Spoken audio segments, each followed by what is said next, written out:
Oke, puji Tuhan. Salam sejahtera bagi kita semua. Shalom buat kita semua. Kita bersyukur kalau pada sore hari ini pemuda remaja Gapra boleh hadir. Bagi setiap pemuda remaja yang masih tetap setia dalam ibadah, pemuda remaja tetap semangat, ya. Karena apa? Setiap ibadah itu mengandung janji, dan Tuhan perhitungkan itu semua. Dan terima kasih juga buat ketua sudah memberikan tugas. Dia langsung WA, waduh Pak Gembala belum ngomong, dia langsung WA. Saya bilang, oh siap. Saya walaupun saya ibu gembala, tapi di saat ada komando saya tidak pandang bulu, karena kami dulu diajarkan tidak melihat dari umur ataupun usia. Kami harus menghormati apa yang sudah ditugaskan, ya. Puji nama Tuhan, saya boleh terberkati oleh pujian Abang Tora. Dia kalau boleh tahu nih ya, maksudnya boleh saya sampaikan, Bung Jerry, Tora itu selalu semangat yang namanya melayani, ya. Jadi saya kadang-kadang dia itu sudah siapkan malah seminggu sebelumnya, dan dia paling on time. Mama, papa, ini udah tinggal 30 menit lagi gitu ya. Ya, saya bersyukur kalau Tuhan tempatkan dia dalam kehidupan keluarga kami, ya. Dan kami juga mau itu ada dalam kehidupan kita masing-masing, ya. Kita akan masuk dalam firman Tuhan pada sore hari ini, di mana saya dikasih tema oleh ketua yang terambil dari Yohanes 14. Kita buka Yohanes 14. Temanya itu di ayat 27. Tapi saya rindu kita baca satu perikop biar kita bisa lengkap, ya. Yohanes 14 ayat 15. Itu 15 satu perikopnya sampai 31. Ya, sudah dapat? Yohanes 14 ayat 15 sampai 31. Mungkin kita akan baca bergantian, saya ayat ganjil, nanti pemuda remaja yang ada pada tempat ini baca yang genap, ya. Yesus menjanjikan penghibur. Jikalau kamu mengasihi aku, kamu akan menuruti segala perintahku. Ayat 16. Aku akan meminta kepada Bapa, dan Dia akan memberikan kepadamu seorang penolong lain, supaya Dia menyertai kamu selama-lamanya, yaitu Roh kebenaran. Dunia tidak dapat menerima Dia, sebab dunia tidak melihat Dia dan tidak mengenal Dia. Tetapi kamu mengenal Dia, sebab Ia menyertai kamu dan akan diam di dalam kamu. Aku tidak akan meninggalkan kamu sebagai penghianat. Aku datang kembali kepadamu. Tinggal sesaat lagi dan dunia tidak akan melihat aku lagi, tetapi kamu melihat aku. Aku ini sebagai maksud Yesus, ya. Sebab aku hidup dan kamu pun akan hidup. Pada waktu itu ialah kamu akan tahu kamu di dalam Bapa-Ku, dan kamu di dalam aku, dan kamu di dalam kamu. 21. Barang siapa memegang perintahku dan melakukannya, dialah yang mengasihi aku. Dan barang siapa mengasihi aku, ia akan dikasihi oleh Bapa-Ku, dan aku pun akan mengasihi dia dan akan menyatakan diriku kepadanya. Yudas Iskariot berkata kepadanya, Tuhan, apakah sebabnya engkau hendak menyatakan dirimu kepada kami dan bukan kepada dunia? Jawab Yesus, jika seorang mengasihi aku dan ia akan menuruti firman-Ku, dan Bapa-Ku akan mengasihi dia, dan kami akan datang kepadanya dan diam bersama-sama dengan dia. Barang siapa yang mengasihi dia tidak menuruti firman-Ku, dan firman yang kamu dengar bukan daripadaku, melainkan dari Bapa yang mengutus aku. Semuanya itu kukatakan kepadamu selagi aku berada bersama-sama dengan kamu. Tetapi penghiburan itu Roh Kudus yang akan diutus oleh Bapa dalam namaku, Dialah yang akan mengajarkan segala sesuatu kepadamu dan akan mengingatkan kamu akan semua yang telah kukatakan kepadamu. Ayat 27 tema untuk sore hari ini, damai sejahtera ku tinggalkan bagimu, damai sejahteraku ku berikan kepadamu, dan apa yang ku berikan tidak seperti yang diberikan oleh dunia kepadamu. Janganlah gelisah dan gentar hatimu. Kamu telah mendengarkan bahwa aku telah berkata kepadamu, aku pergi tetapi aku datang kembali kepadamu. Sekiranya kamu mengasihi aku, kamu tentu akan bersukacita karena aku pergi kepada Bapa-Ku, sebab Bapa lebih besar daripada aku. Amin. Dan sekarang juga aku mengatakannya kepadamu sebelum hal itu terjadi, supaya kamu percaya apabila hal itu terjadi. Banyak lagi aku berkata-kata sebab Tuhan baginya itu Tuhan dia tidak berkuasa diriku atas diriku. Tetapi supaya dunia tahu bahwa aku mengasihi Bapa dan bahwa aku melakukan segala sesuatu seperti yang diperintahkan Bapa kepadaku. Bangunlah, marilah kita pergi dari sini. Amin, haleluya. Pembacaan perikop yang lumayan cukup panjang, tapi saya mencoba membaca ini dari awal dan saya melihat judul perikopnya ada Yesus menjanjikan penghibur. Tapi tema yang diangkat yang diberikan oleh ketua pada ayat 27, damai sejahtera ku tinggalkan bagimu, damai sejahtera ku berikan kepadamu, dan apa yang kuberikan tidak seperti yang diberikan oleh dunia kepadamu. Janganlah gelisah dan gentar hatimu. Luar biasa ayat ini. Kalau kita boleh tahu, ini Injil Yohanes ditulis oleh siapa yang tahu? Rasul siapa? Raja, betul. Ini menjebak tapi nggak bisa jawab. Aduh, betul. Injil Yohanes yang menulis pasti Yohanes. Injil sendiri, kalau Bapak Gembala suka sering sampaikan, Injil itu ada berapa kita? 4. Apa aja? Matius, Markus, Lukas, Yohanes. Ya. Dan kita tahu kalau damai itu, Raja Damai itu siapa sih? Ada yang tahu? Raja Damai. Kalau dibilang damai, kalau Tuhan bilang sampaikan damai sejahtera, harusnya kita tahu Raja Damai itu sendiri siapa? Yesus itu sendiri. Betul? Yesus itu sendiri. Jadi Yesus Kristus disebut Raja Damai. Biasanya judul-judul ini ada di Natal, ya kan? Raja Damai, ya kan? Itu biasanya ada di Natal. Dan sebentar lagi tidak terasa tinggal 2 bulan lagi ya.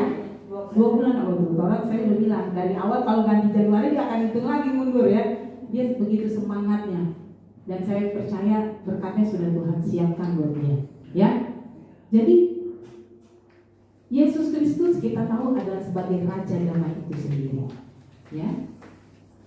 Kalau kita mempelajari Perjanjian Lama, damai sejahtera itu sering dipakai dengan kata Shalom. Kadang-kadang banyak ataupun sering disampaikan dulu dari bangsa Israel ataupun kita mengatakan Shalom. Itu artinya berarti damai sejahtera Allah ada di kita. Itu Perjanjian Lama. Dalam Perjanjian Baru, ya, kalau dalam bahasa Yunani itu disebut Eirene. Nah, kalau ada anak perempuan namanya Eirene, nah dia tahu itu berarti artinya damai sejahtera itu ada bagi anak itu. Ya. Jadi kita kalau ditanya sebagai pemuda remaja juga harus punya wawasan dan ketahuan. Jangan tahunya damai sejahtera itu ya kata-kata damai sejahtera, tapi kita harus tahu damai sejahtera itu adalah Yesus Kristus sendiri, ya kan? Dan kalau orang yang shalom, kita jangan ikut lagi yang ngomong shalom tapi tidak tahu artinya, ya. Dan itu memang terucapkan karena kita mau damai sejahtera itu kita sampaikan juga buat orang-orang di sekitar kita, ya. Dan kita juga memahami damai itu tidak jauh dengan namanya rukun, betul nggak? Nggak akan ada damai kalau tidak ada kerukunan. Iya atau iya? Iya, betul ya. Jadi damai dan kerukunan itu kakak adik atau kembar siam, ya. Jadi dia tuh nggak bisa terpisah, ya. Damai dan rukun itu nggak bisa dipisahkan. Jadi dalam keluarga, walaupun kita sama-sama anak Tuhan, dalam organisasi, dalam istilahnya kehidupan organisasi gereja, yang namanya damai dan rukun itu harus sama-sama, karena itu yang bikin balancing dan harmonis, ya. Jadi kalau kita nggak ada damai sejahtera tapi kita tidak bisa menjaga kerukunan, sama saja damai itu nggak ada artinya, nggak berguna, betul ya? Bukan yang namanya rukun tetangga, ya, rukun tetangga, ya, bukan. Jadi pikiran kita harus pegang, berarti yang namanya damai sejahtera, berarti kita harus rukun terhadap sesama, terhadap keluarga, orang tua, kakak adik, teman-teman, ya. Tadi perikop yang kita baca judulnya apa? Coba lihat. Yesus menjanjikan penghibur. Di mana saat itu Yesus akan kembali naik ke surga. Kalau orang tua meninggal, biasanya kalau orang punya ya, dia panggil anak-anaknya, dia mau memberikan apa? Warisan. Tapi setelah warisan itu diberikan, jadi malah enggak rukun, gak ada damai sejahtera. Tapi Tuhan ini beda. Saat dia mau meninggalkan kita, dia mewariskan, menjanjikan kepada murid-muridnya yang dia tinggalkan, yaitu apa? Yang dia wariskan tadi apa yang kita baca? Roh penghibur, yaitu damai sejahtera, ya. Warisan yang enggak, saya pikir itu yang enggak akan membuat ada iri satu dengan yang lain. Tuhan Yesus tahu di saat dia kembali ke surga, murid-muridnya pasti akan mengalami atau menghadapi namanya masalah, godaan, istilahnya yang membuat mereka akan semakin kendor dan semakin lemah. Dan kan kita di tempat kerja juga sama, betul ya? Kalau misalnya kita nggak enak suasana kerjanya atau nggak ada damai sejahtera, sepertinya kita nggak enak dalam membuat segala sesuatunya, ya kan? Jadi Tuhan itu dia mewariskan roh penghibur, yaitu Roh Kudus, untuk memberikan damai sejahtera kita itu ada bagi setiap kita dan khususnya pada saat itu murid-muridnya.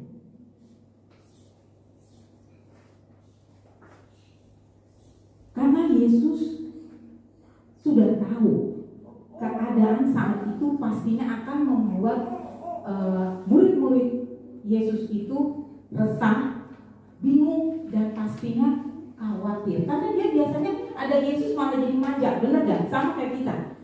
Ada orang tua malah jadi manja. Tapi Tuhan gak mau membuat kita ini gak semakin dewasa. Murid-murid ini gak bisa semakin dewasa. Tapi dia saat dia naik, dia tinggalkan, dia wariskan itu, Roh Kudus yang membawa kita dalam damai sejahtera itu. Betul ya? Sehingga ayat ini biarlah kita terus baca dan ingat. Damai sejahteraku kutinggalkan bagimu, damai sejahteraku kuberikan kepadamu, dan apa yang kuberikan itu tidak seperti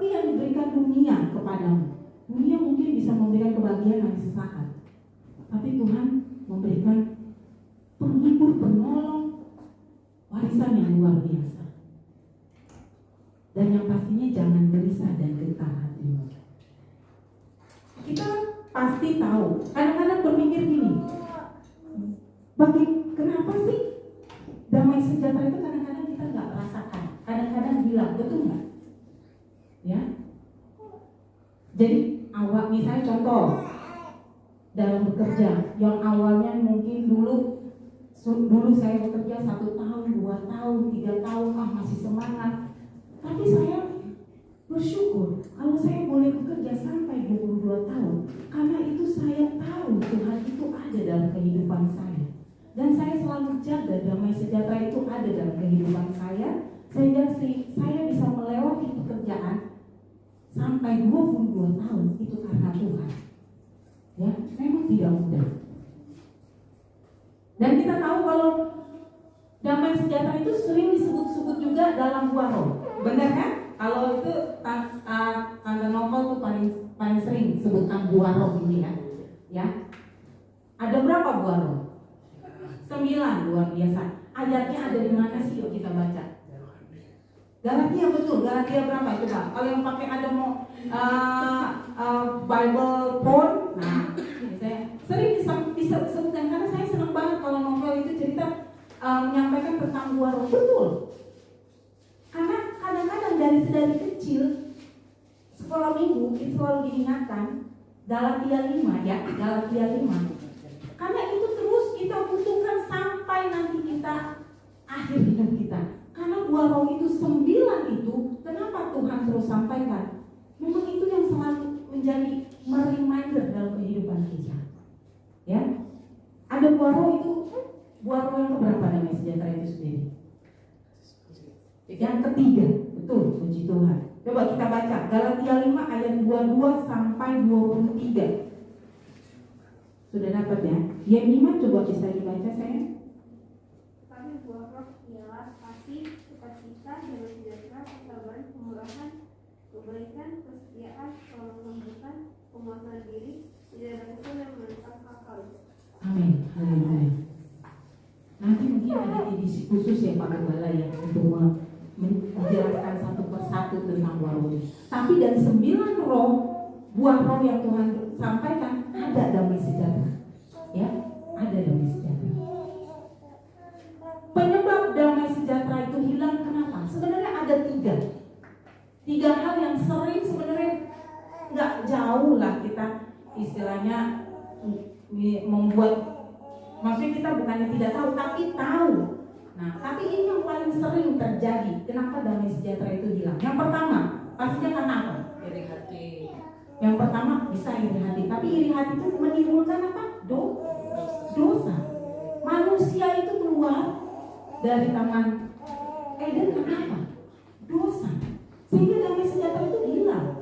Mari kita baca di Mazmur 32 ayat 1 sampai 5. Penyebab damai sejahtera itu hilang yang pertama adalah karena ada dosa. Kita baca Mazmur 32 ayat 1 sampai 5.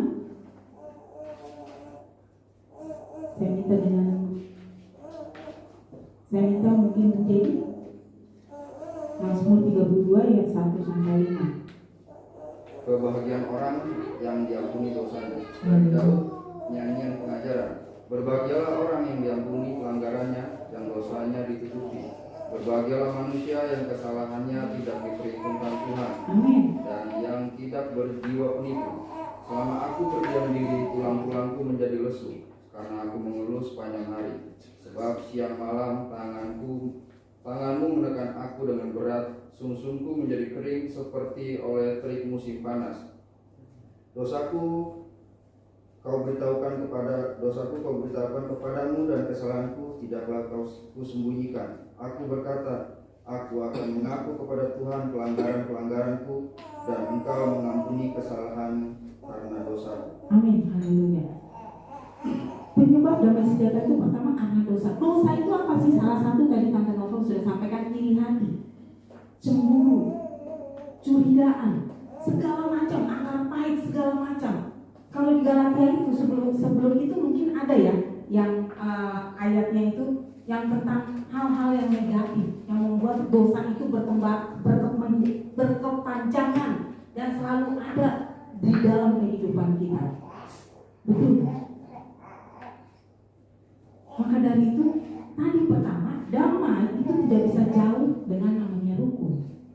Tapi ini juga damai dan kebenaran yang disampaikan tadi dalam ayat ini, dan damai dan kebenaran itu juga tidak bisa dipisahkan. Jadi kalaupun mau kita ada damai, kita juga harus benar hidup kita di hadapan Tuhan. Jangan sampai perkataan dan perbuatan itu berbeda. Manusia mungkin boleh tidak melihat, tapi Tuhan itu pasti melihat sampai isi hati kita. Jadi kita jaga damai dan kebenaran itu tetap ada. Karena di mana ada kebenaran, di situ pasti ada damai sejahtera. Benar ya? Kalau kita jujur, kita benar, damai itu tetap akan ada di tempat itu sendiri. Kita baca di Yesaya 32 ayat 17.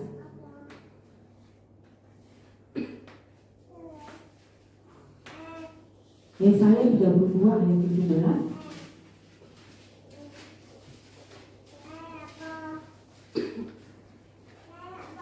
Saya minta orang sudah dapat Yesaya 32 ayat 17.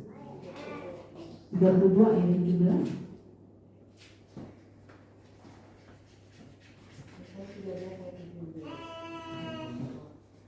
Dimana ada kebenaran di situ akan tumbuh damai sejahtera, dan akibat kebenaran dia ketemu dan ketentraman untuk selama-lamanya. Amin. Kebenaran akan ada dan menimbulkan damai sejahtera itu. Di mana ada kebenaran, di situ akan tumbuh damai sejahtera. Dan akibat kebenaran ialah ketenangan dan ketentraman untuk selama-lamanya. Amin. Ya. Jika kita hidup benar, maka otomatis damai itu akan mengiringi langkah kita dan hidup kita. Jadi kita nggak berjalan. Kalau kita nggak berjalan dalam kebenaran, otomatis damai sejahtera itu juga hilang. Betul ya? Kita belajar untuk hidup kita benar di hadapan Tuhan. Lalu yang kedua, apa penyebab damai sejahtera itu hilang? Berjalan tanpa pimpinan Roh Kudus. Berjalan tanpa pimpinan Roh Kudus. Kita buka di Kolose 3 ayat 15. Saya cepat saja karena kita sudah dapat tugas sudah dapat mandat dari ketua kalau nanti ada rapat, ya. Kolose 3 ayat 15. Yang kiri mungkin bisa bantu saya. Kolose 3 ayat 15. Kolose 3 ayat 15. Hendaklah damai sejahtera Kristus memerintah dalam hatimu, karena untuk itulah kamu telah dipanggil menjadi satu tubuh, dan bersyukurlah. Amin. Hendaklah damai sejahtera Kristus memerintah dalam hatimu, karena untuk itulah kamu telah dipanggil menjadi satu tubuh, dan bersyukurlah. Ya. Pada perikop tadi 14, di mana Yesus menjanjikan penghibur sekaligus Roh yang memimpin langkah dalam kehidupan kita, ya, yaitu damai sejahtera yang ada di dalam hati kita. Jadi kalau kita berjalan tanpa pimpinan Roh Kudus, ujung-ujungnya bukan keuntungan yang kita terima, tapi akan sia-sia, seperti kita menjaring angin yang gak akan ada hasilnya. Bapak Gembala juga pernah menyampaikan, kerja keras itu tidak membuat kita jadi berhasil. Tapi kalau kita kerja keras dengan pimpinan Roh Kudus, percaya ujungnya Tuhan berikan yang terbaik dan pasti berhasil. Ya. Sebagai anak-anak muda mungkin masih muda, jadi dengan kekuatan pemikiran kita, kemampuan kita, saya pintar, saya bisa ini, bisa itu. Jadi kita lupa apa yang namanya Roh Kudus. Padahal Roh Kudus itu sudah Tuhan wariskan buat kita. Gak hanya bagi murid-murid Kristus yang Tuhan berikan, tapi buat kita juga orang-orang yang percaya kepada Tuhan. Ya. Lalu yang ketiga, apa yang membuat damai sejahtera itu hilang? Tidak percaya kepada firman Allah. Tidak percaya kepada firman Allah. Kita baca di Yesaya 26 ayat 3 sampai 4.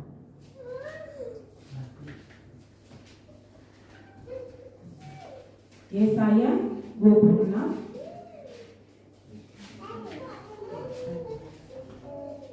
Yesaya 26 ayat 3 dan 4. Jika kita tidak percaya pada firman Allah, otomatis damai sejahtera itu nggak ada dalam hidup kita. Bohong itu semua. Saya baca ya, Yesaya 26 ayat 3 dan 4. Yang hatinya teguh kau jagai dengan damai sejahtera, sebab kepadamu lah ia percaya. Percayalah kepada Tuhan selama-lamanya, sebab Tuhan Allah adalah gunung batu yang kekal. Amin. Puji Tuhan. Kalau kita setia dalam membaca firman Allah, kita akan dapatkan begitu banyak kata-kata damai sejahtera itu ada. Jadi Tuhan tahu damai sejahtera itu penting dalam kehidupan kita. Karena Yesus Kristus itu sendiri adalah Raja Damai.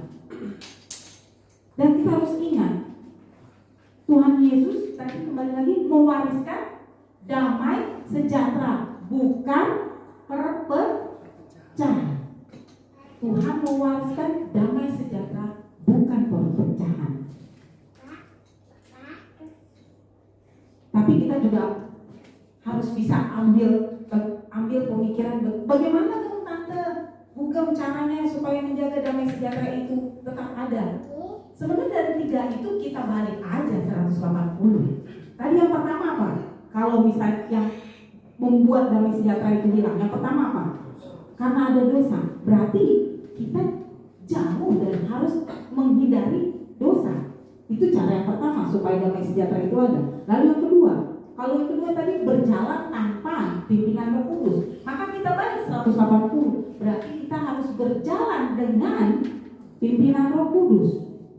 Dan yang ketiga, tidak percaya kepada firman Allah. Kalau kita balik 180, malah percaya akan firman Tuhan. Jadi 3 hal itu sama saja kita ambil yang membuat damai sejahtera itu bisa ada.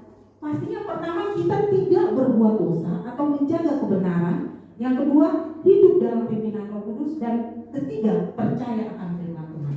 Betul kan?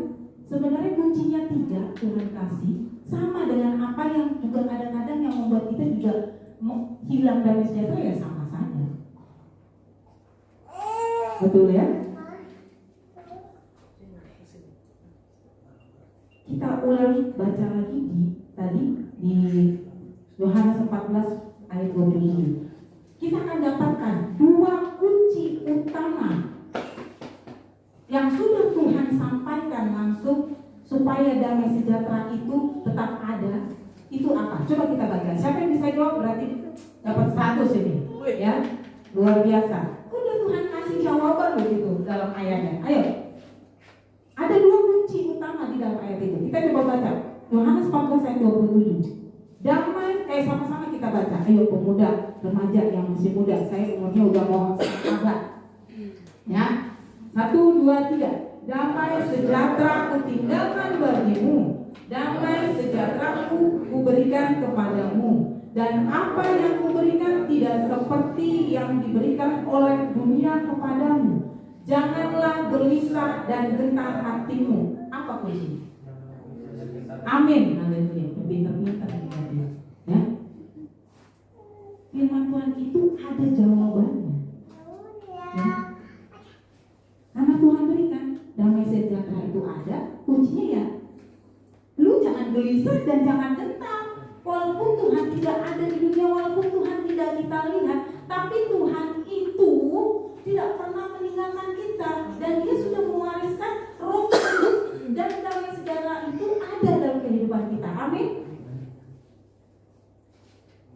Jadi tetaplah fokus pada Tuhan. Walaupun sekitar kita melihat semangatnya sudah semakin kendor dalam melayani Tuhan, dalam beribadah, dalam kesetiaannya kepada Tuhan, jangan gelisah dan gentar hatinya, ya. Tuhan tidak akan meninggalkan kita. Tetap semangat, tetap fokus. Kadang-kadang kita lemah, manusiawi, kita masih hidup dalam kedagingan. Buka kembali firman, pasang lagu rohani, berdoa. Itu yang membuat kita berdoa dan tidak gelisah.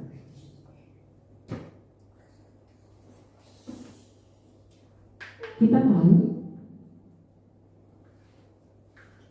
tema yang disiapkan oleh Bapak Gembala untuk Natal dan sampai setahun ke depan itu tentang melayani.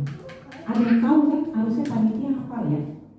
Ataupun sudah ingat lah ya tema yang diberikan Bapak Gembala buat tahun depan dari mana? Markus 10 ayat 40. Ayo kita baca itu.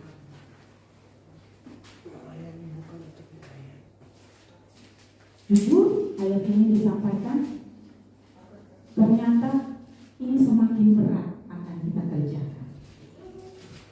Tapi kami sebagai keluarga Gembala tetap terus mendoakan, tetap memberikan semangat kepada kalian. Biar damai sejahtera itu tetap ada kepada kalian, pemuda remaja Gapra yang luar biasa. Mari kita baca sama-sama Markus 10 ayat 45. Karena anak manusia juga datang bukan untuk dilayani, melainkan untuk melayani dan untuk memberikan nyawanya menjadi tebusan bagi banyak orang. Pahami firman ini sebelum kita melakukannya. Kadang-kadang kalau kita ditunjuk sebagai panitia, punya tugas, bukannya malah makin ringan, tapi makin berat. Iblis itu memang celahnya dia pakai. Pikiran, lingkungan, itu membuat kita jadi semakin lemah dan damai sejahtera itu hilang. Ya, kami keluarga Gembala selalu mengingatkan, kita tidak mungkin kita mengejar sesuatu yang gak kelihatan. Ini sia-sia, benar kan? Tapi ingat, yang tak kelihatan itu adalah kekal adanya. Amin. Yang kita kejar tidak kelihatan, tapi yang tak kelihatan, percayalah, itu adalah yang kekal. Tetap arahkan pandangan kita ke depan kepada Tuhan. Mungkin hidup kita berusaha untuk menyenangkan hati setiap orang. Betul? Kita mencoba untuk hidup kelihatan baik depan orang. Tapi terkadang saya sendiri bilang sama Bapak Gembala, kebawa perasaan. Kok saya sudah buat baik, Pak? Saya sudah melakukan hal A dan B dan C, tapi tetap saja. Dan saya tahu pasti diomongin juga di belakang. Betul atau betul?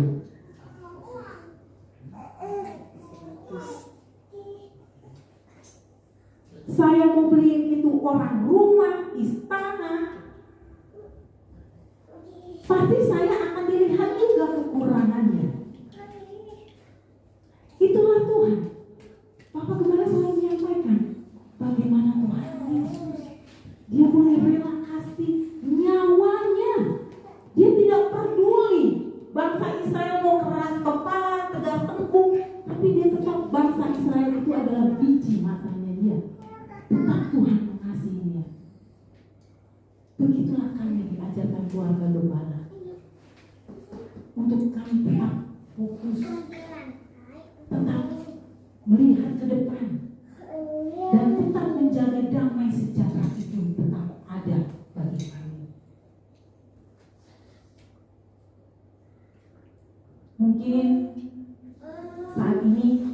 firman yang disampaikan sedikit keras, tapi itulah Tuhan sampaikan kepada kami. Sebelum kami sampaikan, kami diterpa dulu, kami diajarkan dulu untuk membuat kita itu berdiam, berlutut dan berdoa. Tuhan, taruh Roh-Mu tetap ada bagi kami, bagi setiap umat-umat-Mu yang Tuhan kasihi di tempat ini, sehingga damai sejahtera Allah itu tetap ada. Karena Tuhan mengasihi kita. Tuhan amat sangat mengasihi jemaat-jemaat Tuhan. Terlebih lagi pemuda, remaja, gapra di tempat ini. Jangan lemah yuk pemuda remaja. 2-3 orang, saya salut sama Bu Dewi. Tidak salah Bapak Gembala memberikan dia tugas. Dan saya selalu mengingatkan apa yang sudah kamu kerjakan, apa yang sudah kalian kerjakan untuk pemuda remaja, Tuhan pasti perhitungkan. Ingat, jangan hitung-hitung berkat Tuhan. Ya, saya selalu ingatkan. Jangan pernah hitung-hitung berkat Tuhan. Karena pada saat kita hitung-hitung berkat Tuhan, Tuhan akan hitung-hitung berkat kepada kita. Tapi di saat kita melakukan pelayanan, di saat kita melakukan segala sesuatunya tanpa pamrih, Tuhan akan berikan pada saatnya itu luar biasa. Malah terkadang kita bisa menangis melihat bagaimana berkat dan pertolongan Tuhan yang luar biasa. Ya, saya percaya damai sejahtera itu ada dalam kehidupan kita, dalam lingkungan gereja kita. Karena kita mengasihi. Ya. Ayat penutup kita buka Filipi 4 ayat 7. Sudah dapat? Saya minta kita baca semua sambil bangkit berdiri. Kita akan tutup ibadah dengan pada sore hari ini Filipi 4 ayat 7. Yuk kita baca sama-sama. 3, 2, 1. Damai sejahtera Allah yang melampaui segala akal akan memelihara hati dan pikiranmu dalam Kristus Yesus. Amin. Tuhan Yesus memberkati. Biarlah kita tetap fokus, tetap pandang ke depan, pandang Kristus. Biarlah damai sejahtera itu tetap ada dalam kehidupan kita. Amin. Haleluya.